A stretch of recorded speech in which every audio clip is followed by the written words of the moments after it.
नाचे नाच भर ले तोला, देखत देखत मोर दिन डूबेगे, होगे सांझा बेरा, होगे सांझा बेरा, देखत देखत होगे सांझा बेरा। मनियन ले नाचे नाचता भर ले तोर सुरता मा खो गयो, देखत भर ले होगे सांझा बेरा, देखत देखत होगे सांझा बेरा।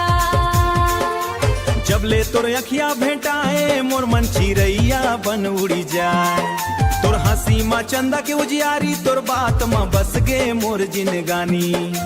धीरे धीरे बढ़थे नेहवा डोरी, मोर दिल कैथे बन जा मोर जोड़ी।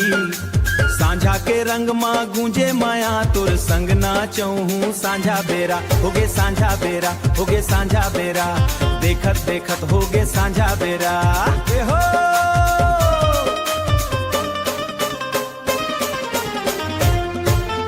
नाचत गावत हंसत खेल जुड़ गे मोरे औ तोर डेराय। महुआ के खुशबू हवा मा समाए, तोर नाव सुनत मोर मन मुस्काए।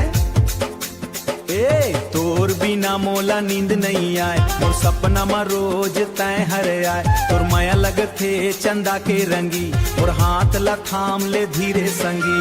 होगे माया मोला खर नहीं आए, तोर हाथ जन्म ले धीर मंदरे, होगे सांझा बेरा, होगे सांझा बेरा, देखत देखत होगे सांझा बेरा।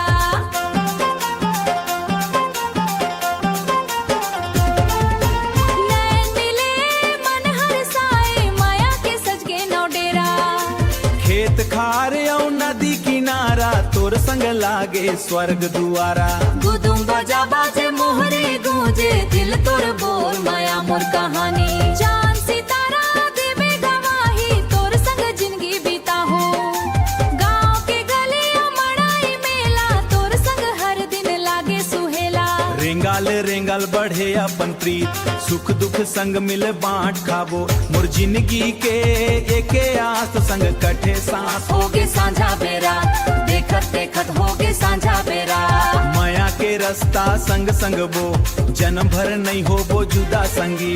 मड़वारे नाचे नाच भर ले तोला, देखत देखत मोर दिन डूबेगे, होगे सांझा बेरा, होगे सांझा बेरा।